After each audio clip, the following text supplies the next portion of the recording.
Si quelqu'un insulte ton père, tu demandes d'abord pourquoi tu as insulté mon père, ou tu réagis d'abord et puis tu demanderas plus tard. Enfin bref, l'Afrique du Sud vient de faire un truc absolument inouï. Le 30 janvier 2026, l'Afrique du Sud a déclaré le chargé d'affaires israélien, ambassadeur par intérim, Ariel Sedman, persona non grata.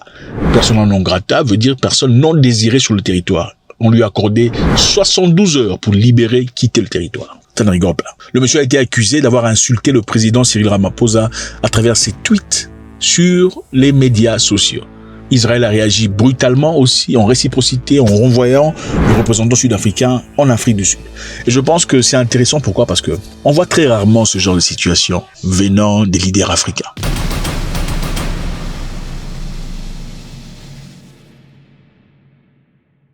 En effet, ce n'est pas question d'être d'accord avec l'Afrique du Sud, pas du tout. C'est question de souveraineté et de capacité. Bon, si quelqu'un insulte ton papa, tu réagis comment? On y va, on va essayer de jeter un coup d'œil pour essayer de comprendre un peu plus profondément ce que ça représente. Le gouvernement sud-africain a évoqué plusieurs choses, et parmi lesquelles il y a deux raisons. La première raison présentée, c'est la violation inacceptable de normes et pratiques diplomatiques, constituant une atteinte directe à la souveraineté sud-africaine. En fait, il y a deux raisons pour lesquelles le monsieur a été chassé. Première raison, il a insulté le président. Il a fait des tweets que l'Afrique du Sud a trouvé insultants. Secondo, il serait parti, lui, accompagner des diplomates israéliens en Afrique du Sud, pas chez le président, mais dans les provinces, rencontrant des leaders traditionnels et passant par ces leaders traditionnels, ils sont partis dans des hôpitaux offrir des services et des cadeaux. Donc, comprenez un peu.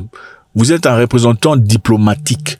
Vous invitez des gens avec de pouvoir diplomatique de votre pays. Vous partez dans un pays étranger. Vous ne voyez pas les éléments nécessaires ou les personnes qu'il faut voir au niveau du gouvernement. Vous ne voyez pas les personnes au niveau de province qui sont responsables. Mais vous allez chercher les leaders traditionnels. Les chefs coutumiers, c'est avec les chefs coutumiers que vous dealez. Et vous allez offrir vos offres d'aide et tout le bazar aux citoyens locaux. Pour gagner quoi? Point d'interrogation. Et l'Afrique du Sud dit, c'est une violation des normes internationales, ça ne se fait pas. Est-ce que toi tu peux partir dans la maison de quelqu'un, offrir un cadeau à sa femme sans lui en parler préalablement? Ou à sa fille? Non. N'est-ce pas? Non. Normalement, il faut dire, monsieur, j'ai un truc bien pour ta fille. Bon, comment d'abord tu vas dire, tu as un truc bien pour ma fille? Tu pourrais peut-être dire, j'ai un truc à te donner, peut-être que tu donneras à ta fille, parce que moi, j'ai donné à la mienne, n'est-ce pas? Continuons. On l'a accusé en premier d'utilisation répétée des plateformes officielles des médias sociaux israéliens pour lancer des attaques insultantes sur le président Cyril Ramaphosa. Qu'est-ce que le monsieur avait dit dans le passé? Avait fait un tweet disant, un rare moment de sagesse et de clarté diplomatique de la part du président Cyril Ramaphosa. Alors, qu'est-ce qui s'est passé là en réalité? C'était au moment où le président Donald Trump déclarait qu'il ne participerait pas à la célébration du G20 en Afrique du Sud, organisée à Johannesburg, parce que l'Afrique du Sud ne méritait pas de faire partie de cet événement.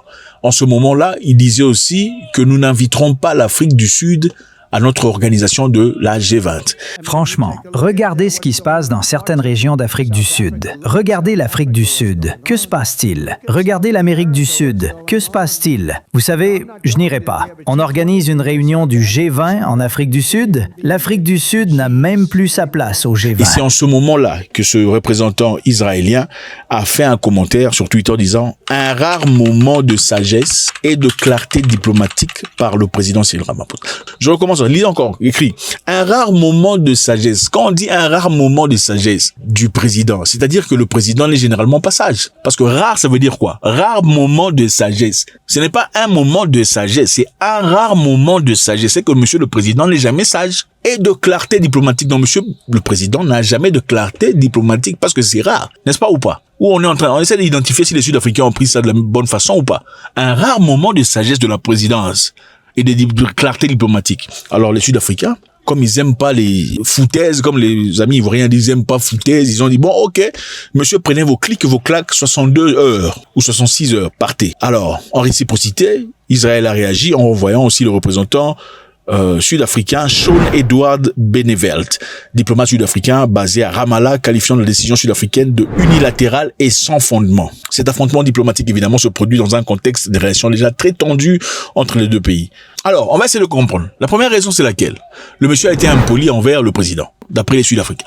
Deuxième raison, une délégation israélienne, une délégation du ministre israélien des Affaires étrangères, dirigée par David Sangara, a effectué une visite à la province de Cap-Oriental, Eastern Cape. Là, la Cape orientale, c'est là que se trouvent des populations Xhosa. Je sais que beaucoup de personnes pensent, en voyant un Sud-Africain qui sont tous Zoulous. Non, ils sont pas tous Zoulous. Je sais, c'est Shaka Zulu a joué un rôle très important, mais l'Afrique du Sud a 11 langues nationales et plusieurs tribus. Parmi eux, il y a les Xhosa, les Zoulous, les Tswana, les Pedi, les Ndébé, les tout le bazar. Alors, ils sont partis chez les Xhosa, qui étaient les opposants des Zoulous. Voilà. Voilà la carte. Ils sont partis à Eastern Cape. Arrivés à Eastern Cape, ils ont fait 4 jours. Et en 4 jours, ils ont rencontré une délégation d'environ 50 chefs traditionnels locaux. Vous êtes ensemble.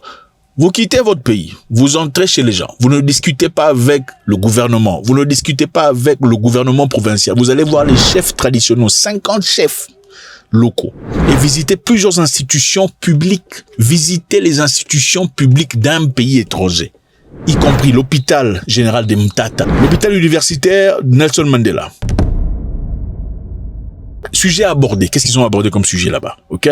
Une coopération potentielle dans le secteur de santé. Vous allez coopérer potentiellement dans le secteur de santé avec des hôpitaux publics ou des gens, sans parler au gouvernement. Deuxièmement, projets liés aux eaux et aux forages et à l'agriculture. Ok? La partie israélienne aurait aussi proposé des dons, des cadeaux, des biens ou d'assistance. Comme les Noirs aiment les biens et les assistances, évidemment, ils sont pauvres. Ah, donnez-nous. Alors, l'Afrique du Sud dit qu'il y a violation de protocole. Pourquoi? Parce qu'aucune notification préalable ni autorisation officielle n'a été demandée à DIRCO. DIRCO, évidemment, c'est le département international de coopération. Est-ce que moi, je peux partir chez les gens sans voir les gens, d'abord eux-mêmes? Si on n'a pas de mauvaises intentions, quel était l'objectif final? Parce que si tu veux faire du bien à mon pays, c'est à moi qu'il faut parler parce que tu veux que je sente que tu es gentil. Ce n'est pas aux gens là-bas en bas. Et parmi les gens là-bas en bas qu'on a vu, on a vu un chef qu'on appelle Buyeleka Dalindwebo, qui est un opposant fervent de l'ANC. L'ANC, c'est le parti politique de Nelson Mandela. Le parti politique au pouvoir. Le parti politique au pouvoir est là. Vous ne voyez pas ce parti politique.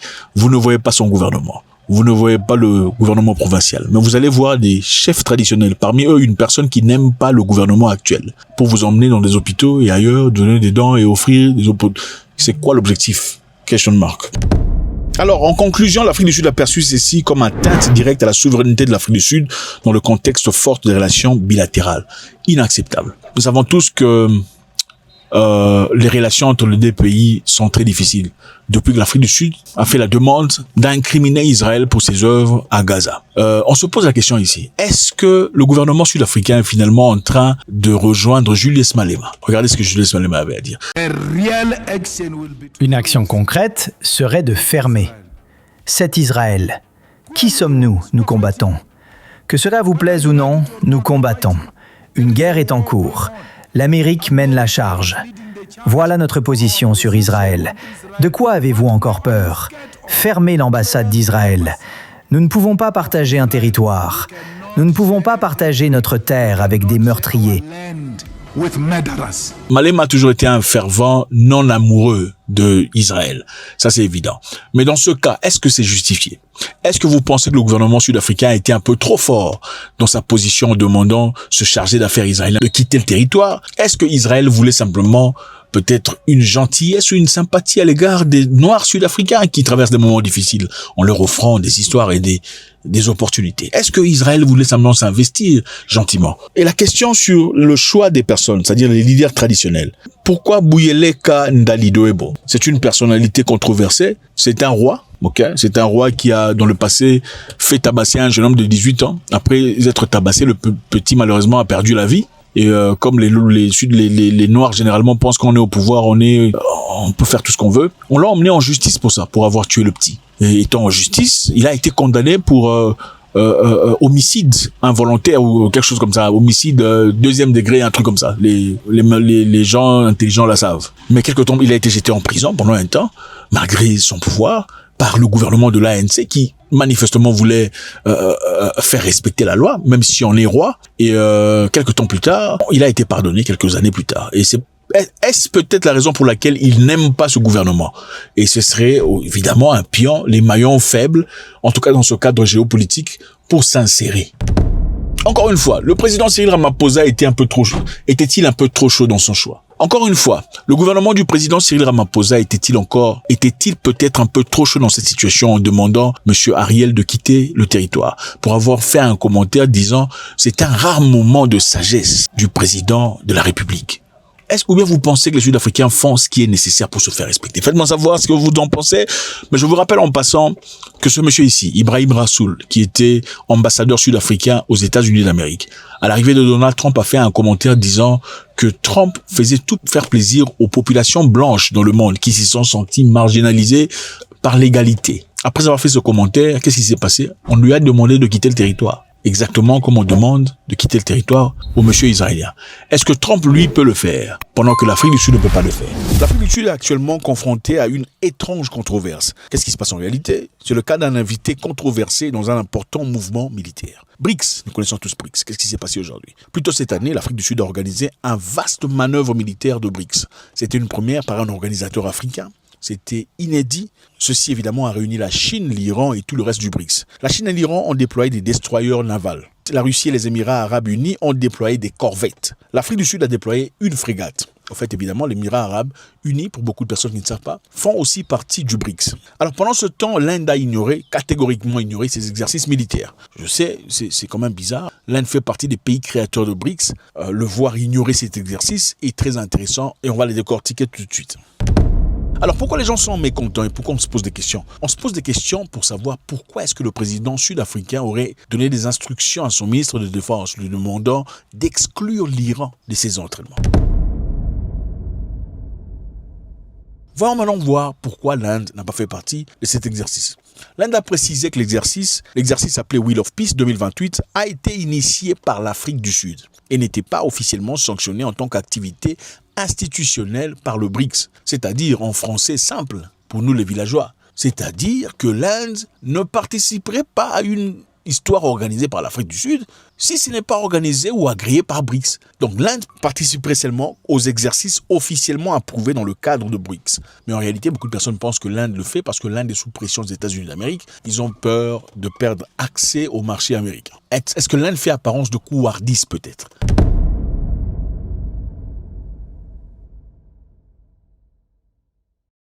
Cet exercice est passé entre le 19 janvier au 16 janvier. Cela évidemment coïncide avec les troubles en Iran. Vous savez tout ce qui s'est passé en Iran très récemment. Il y a eu beaucoup de personnes dans les rues en train de manifester, de demander à ce que la clergie, que les autorités de l'Iran soient changées. Et ça a créé beaucoup de controverses. Et évidemment, en Iran, beaucoup ont pensé que c'était une manœuvre de la CIA, de la Mossad, que la population iranienne n'était pas tout à fait en colère comme on le prétend. Eh bien, je crois que l'une des grandes qualités du président Trump est de toujours envisager toutes les options. Les frappes aériennes ne seraient qu'une parmi tant d'autres à la disposition du commandant en chef. La diplomatie reste toujours sa priorité. Il vous a d'ailleurs indiqué hier soir que le discours public du régime iranien diffère sensiblement des messages que son administration... Je pense que le président a intérêt à examiner ces messages. Cela dit, il a déjà prouvé qu'il n'hésiterait pas à recourir à la force militaire s'il le juge nécessaire. Et personne ne le sait mieux que l'Iran. Alors les États-Unis n'ont pas été du tout impressionnés par cela. Qu'est-ce qu'ils ont fait ? L'ambassade américaine en Afrique du Sud a dit « Nous sommes profondément préoccupés et alarmés par les informations selon lesquelles le ministre sud-africain de Défense et de Forces de défense nationale sud-africaine aurait défié un ordre gouvernemental concernant la participation de l'Iran aux exercices navals en cours. L'Iran est un acteur déstabilisateur et un sponsor du terrorisme.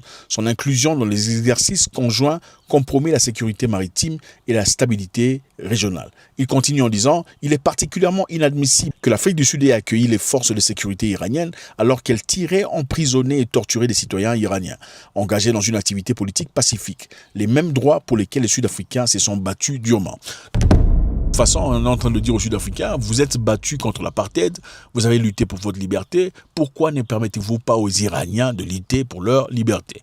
Donc en soutenant l'armée iranienne, en acceptant leur participation à ces exercices, vous êtes en train de violer exactement les choses pour lesquelles vous vous êtes battus. Alors, le président sud-africain, dans ce cas, comme les Iraniens diraient malheureusement, a réagi. C'est-à-dire, il a réagi à la pression américaine. Comment a-t-il réagi? Il a réagi en donnant des ordres. Il a donné l'ordre au ministre de la Défense lui demandant que l'Iran soit exclu de ces exercices militaires. Les États-Unis ont exercé une pression et cela semble avoir fonctionné. le président est intervenu et a donné l'instruction d'exclure l'Iran de ces exercices. Donc, qu'est-ce qui s'est passé exactement? Il y avait le membre de BRICS qui était présent. La Russie, la Chine, l'Afrique du Sud. Il y avait aussi le partenaire BRICS, l'Iran, l'Émirat arabe unis, le Brésil, l'Indonésie et la Chine qui étaient là comme observateurs. Les manœuvres en mer incluant des tirs réels d'artillerie, des formations navales et des exercices de communication. Bon, qu'est-ce qui s'est passé? Le président dit « J'ai donné des instructions pour pas que l'Iran fasse partie de ces exercices ». Les États-Unis d'Amérique disent pourquoi l'Iran a fait partie de ces exercices. Il y a eu pression. Les exercices navals étaient dirigés par la Chine et nous n'étions que les pays hôtes. Notre bassin maritime est crucial pour de nombreux pays souhaitant mener des exercices navals. La Chine avait donc la responsabilité d'organiser, de diriger et de coordonner ces exercices. Elle avait également la responsabilité d'inviter différents pays à y participer. Il s'agissait d'un exercice naval et leur rôle consistait également à diriger et à organiser l'opération. Ils avaient donc aussi la responsabilité d'inviter différents pays à y participer. Alors, le ministère de la Défense sud-africain a réagi en écrivant « On dit, nous avons reçu des instructions clairement communiquées à tout le monde. Nous avons été d'accord et avons implémenté ce que nous avions voulu implémenter. » Donc, d'une certaine façon, la ministre de la Défense est en train de dire « Le président de la République a donné des instructions. Et nous, on a entendu, mais nous, on a choisi de ne pas respecter. » C'est une façon de protéger le président de la République. Protéger le président de la République contre quoi? Contre les États-Unis d'Amérique. Et beaucoup de personnes ne sont pas contentes du tout parce que ça donne l'impression que le président est faible. Comment ça se fait que le ministre doit sortir? Il a fait une déclaration ouverte. Nous avons reçu les informations et les instructions. Mais c'est nous qui avons fait ce qu'on a voulu faire. Évidemment, en faisant cela, quand on protège le président, c'est-à-dire si les États-Unis voulaient réagir, les États-Unis ne réagiraient pas directement contre le président de la République sud-africaine. Parce qu'ils se diraient, bon, le président a donné des instructions, mais c'est la ministre qui n'a pas obéi. Mais d'une part, est-ce que ceci est bon pour le BRICS? Quelle est l'image que renvoie l'Afrique du Sud par rapport au BRICS? Dans des conditions où on ne peut pas tout à fait faire confiance. Parce que si c'est ton pote, vous êtes en guerre, pourquoi vous ne pouvez pas vous entraîner? Si tu dois dire à ton pote de ne pas faire partie des entraînements parce que l'opposition là-bas n'est pas contente, ça veut dire qu'il y a un problème. La réalité est que l'Afrique du Sud dépend beaucoup du commerce américain. Voilà pourquoi c'est important pour eux de protéger leurs intérêts. Mais dans ce cas, comment est-ce que la Chine, la Russie et le reste prennent l'Afrique du Sud dans ce cas? Si c'est un pays qui, évidemment, fait partie du BRICS, c'est eux qui ont organisé cet exercice, c'est eux qui ont invité l'Iran. Et en fin de compte, dire à l'Iran de ne pas participer.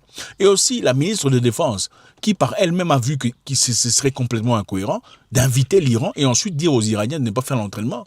Mais tout en faisant de sorte à protéger le président de la République, en disant que c'est moi qui ai pris la décision à ce que le président a communiqué ce qu'il avait à communiquer. Nous, on a décidé ce qu'on a décidé. Faites-moi savoir ce que vous en pensez. Est-ce qu'on fera confiance à l'Afrique du Sud ou pas? Emmanuel Macron se lève en guerre contre Donald Trump. Je ne pensais pas qu'on aurait vu ces genres d'histoires se passer, mais c'est incroyable. Suivez Macron. Au Groenland, territoire autonome du Royaume de Danemark, les Européens ont une responsabilité particulière. Car ce territoire appartient à l'Union européenne, car ce territoire est aussi celui d'un de nos alliés de l'OTAN. La France a décidé de se joindre à l'exercice qui a été programmé et lancé par le Danemark de manière souveraine et indépendante dans le cadre d'Arctic Endurance. Une première équipe de militaires français est déjà sur place et sera renforcée dans les prochains jours par des moyens terrestres, aériens et maritimes. Les amis, la France a déployé un contingent de troupes à Groenland dans le cadre d'exercices militaires conjoints alliés à l'OTAN. C'est important de le retenir. La France vient d'envoyer une forte délégation de militaires pour défendre Groenland. Combien de militaires ont été envoyés à Groenland pour résister à l'armée américaine? Combien de militaires ont été envoyés d'après vous? Vous savez combien de militaires ont été envoyés? 15 militaires français viennent d'être envoyés à Groenland pour résister à l'armée américaine. Ah oui, 15 militaires. Je pense que c'est un message vraiment marrant. Okay? La France, avec toute sa puissance, envoie 15 militaires. 15 militaires pour résister aux États-Unis. C'est quoi le message qu'on envoie ici? Le message est un message d'abandon, n'est-ce pas? C'est un peu comme si une personne te disait, écoute, je suis en difficulté, ma femme est malade, mes enfants sont en difficulté, ils peuvent pas aller à l'école parce que j'ai des problèmes d'argent actuellement, j'ai pas payé les loyers, les factures. Et la personne vous emporte $2 ou $1,50. C'est injurieux, n'est-ce pas? Autant mieux ne rien dire, ne rien donner, disant que je suis vraiment désolé, je suis en difficulté, je peux pas t'aider, même si tu en as, même si tu n'es pas en difficulté, que d'offrir $1. Ça c'est insultant, n'est-ce pas? Alors, c'est exactement ce qui se passe. Alors, le message est quoi? Le message est clair. Quand une personne t'offre $1, c'est-à-dire quoi? Il te dit, va te faire foutre, n'est-ce pas? Il te dit encore, écoute, je ne veux pas m'impliquer dans cette histoire. Je pense qu'il y a un jeu très intéressant qui se passe ici.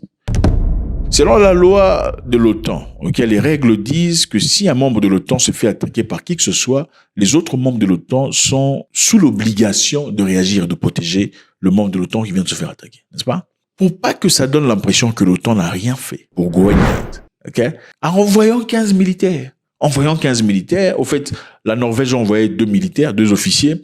La Suède a envoyé 3 officiers. Le Pays-Bas a envoyé 1 officier naval. La Finlande a envoyé 2 officiers de liaison. Le Royaume-Uni, 1 officier. Alors dites-moi, ça fait moins de 50 personnes. Comment ils vont résister contre les Américains? Le message est clair. Les pays civilisés, comme on vous dit là, la nation, l'hémisphère civilisé, est-il aussi civilisé que vous le pensez? Il y a une seule question ici de comprendre. C'est chacun pour soi, Dieu pour tous dans ce monde. Si vous pensez que le monde était une question de droits de l'homme et de respect de loi internationale, vous mettez le doigt dans le nez jusqu'à la clavicule. Nous vivons toujours dans le monde où la loi du plus fort est toujours la meilleure. La France ne veut pas aller en guerre contre les États-Unis parce qu'ils savent qu'ils ne sont pas prêts. Ils seront écrasés. L'Angleterre ne veut pas aller en guerre contre les États-Unis. Ils ne sont pas prêts. Au fait, l'OTAN vient de réaliser que depuis trop longtemps, ils ont laissé le pouvoir militaire aux États-Unis, qui n'est pas nécessairement un frère comme ils le pensaient. En effet, ce qui est très intéressant, c'est quoi?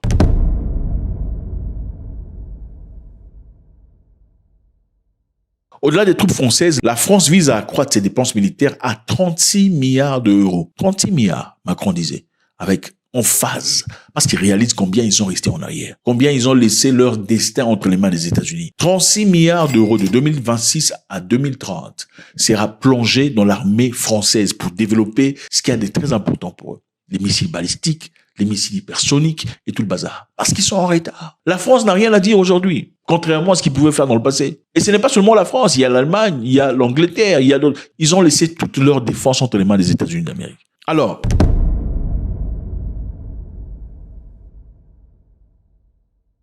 Groenland, depuis 300 ans, est géré par le Danemark. Vous voyez sur la carte, Groenland, Danemark. Et ils vivent très paisiblement. Bien que ce soit un pays autonome, ils sont managés à certains extents par le Danemark, jusqu'à ce que Donald Trump vienne au pouvoir. Avec ses intérêts expansionnistes, évidemment, Trump veut la main sur Groenland. Si nous n'intervenons pas, la Russie et la Chine interviendront, et le Danemark ne pourra rien y faire, mais nous pouvons tout faire. La raison pour laquelle ils veulent Groenland, c'est pour la sécurité nationale, national security, la protection existentielle des États-Unis. Est-ce vrai ou pas? Ils disent, vous allez choisir soit c'est nous, soit les Russes. Mais la réalité est que les États-Unis et Groenland ont un accord depuis 1951. Il y a une base militaire américaine sur Groenland. Mais ce n'est pas ce que Trump veut. Trump veut l'entièreté du continent. Il a même sollicité de l'argent. Il a dit, les États-Unis étaient prêts à acheter Groenland à 50 milliards de dollars. Les Groenlandais ont dit non, on ne veut pas. Le Groenland ne souhaite pas appartenir aux États-Unis. Le Groenland ne souhaite pas être gouverné par les États-Unis. Affirmer que le Groenland ne fera pas partie des États-Unis. Nous allons conquérir des terres. Nous ne pouvons que sortir ensemble. Aussi, selon le Danemark, nous choisissons le Groenland tel que nous le connaissons aujourd'hui, qui fait partie du royaume du Danemark. Face à la crise géopolitique actuelle, si nous devions choisir entre les États-Unis et le Danemark, nous choisirions le Danemark. Nous choisirions l'OTAN. Nous choisirions le royaume du Danemark. Nous choisirions l'UE. Non, tu veux d'une femme, mais la femme ne veut pas. Et tu dis, tu vas la prendre de force. Et si ses frères sont là, tu vas les tabasser parce que tu as des muscles. C'est ça. Je vais vous rappeler une chose qui est très importante. Vous savez, il y a très longtemps en Europe, les gens s'est massacrés entre Européens. Vous savez cela? On se tuait comme pas possible. Les Français contre les Anglais contre les Allemands contre les Autrichiens, les Italiens contre... Massacre sur massacre en Europe. Et aujourd'hui, évidemment, les gens pensent que c'est une génération civilisée, mais les gènes sont toujours là. La raison pour laquelle ces histoires se sont arrêtées, c'est quand l'Afrique est arrivée. C'est-à-dire, en 1885, quand ils sont partis à Berlin pour discuter, je peux vous dire la vérité, ce n'est pas parce que l'Europe s'aimait, c'était parce que l'Europe avait enfin découvert qu'il y avait un continent des gens qui ne sont pas civilisés, des gens qui pouvaient aller civiliser, comme ils le disent. C'est un continent riche, bourré d'or, de diamants, d'uranium et tout le bazar. On va y aller piller, mais dans ce cas, partons-y sans nous entretuer. On peut le faire moyennant une stratégie très claire. Chacun prend une partie du continent et ne s'occupe pas des affaires d'une autre partie du continent. C'était ça le jeu. Mais avant ça, c'était le massacre total. Parce qu'avant cela, ils étaient où? En Inde. Ils ont tué des Indiens. L'Europe a tué des Indiens. Pourquoi? Parce qu'on voulait les richesses des Indiens. La Grande-Bretagne est partie en Chine. À l'époque, ils vendaient l'opium aux Chinois. L'opium, c'est une drogue addictive. Et les Chinois commençaient à tomber de partout parce qu'ils étaient complètement dépendants de cette drogue. L'empereur, à l'époque, qui dit non, nous ne voulons plus cette histoire. L'Angleterre emmenait l'opium et retirait de la Chine du thé et beaucoup d'autres histoires. Okay? L'empereur, à l'époque, dit on ne veut plus de cette présence d'opium dans un autre pays. On ne veut pas. Au lieu que la Grande-Bretagne dise ok, d'accord, pas de souci, comme vous ne voulez plus, on va arrêter. Ils sont partis faire la guerre. Avec l'aide de la France.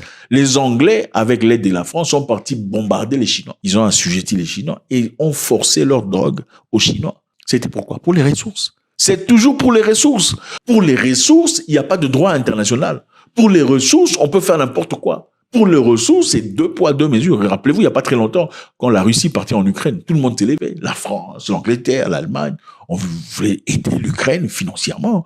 On a fusé, on a gelé les avoirs de la Russie en Belgique en milliards de dollars. Quoi? Parce que la Russie, d'après eux, ne respectait pas le droit international.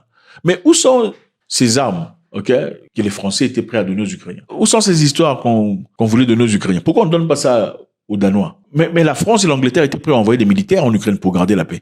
Pourquoi n'envoient-ils pas des militaires pour garder la paix de l'autre côté? Vous voyez de quoi il s'agit? Voilà pourquoi il est important de comprendre que les faibles disparaîtront toujours. Les faibles vont disparaître. Il s'agit ici de chercher un moyen de s'habiliter et de se défendre. Au lieu de danser, de remplir des stades et de faire la musique, tout ça, il faut s'habiliter à se défendre. Une nation incapable de se défendre sera toujours assujettie par les petites nations. C'est comme ça dans la vie. La France vient de le comprendre. 36 milliards de dollars. Macron s'est retiré parce qu'il a compris que la France n'est plus une grande puissance comme elle était dans le passé. Et chaque pays, même africain, doit le comprendre. Et si c'est nécessaire, c'est lié aux personnes qu'il faut. C'est lié aux nations qu'il faut pour créer quelque chose de fort. Voilà comment l'AES se pointe dans une direction pour acheter des systèmes de défense avancés et pour se développer. Il ne s'agit pas aussi seulement d'acheter de quelqu'un. Il faut aussi savoir développer pour soi-même.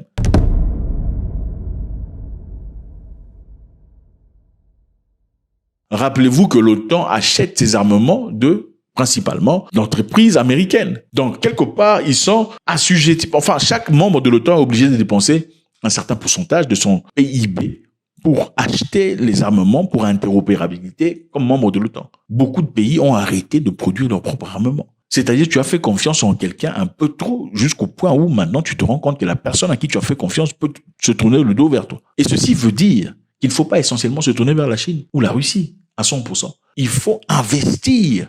Il faut s'investir dans le développement. Il faut s'investir dans l'intelligentsia. Il faut envoyer les enfants à l'école. Il faut envoyer des gens pour faire de recherche. Il faut développer. Il faut financer la science pour devenir indépendant. Faites-moi savoir ce que vous en pensez. La France envoie 15 militaires en Groenland pour aller protéger les Groenlandais contre les Américains. Voilà.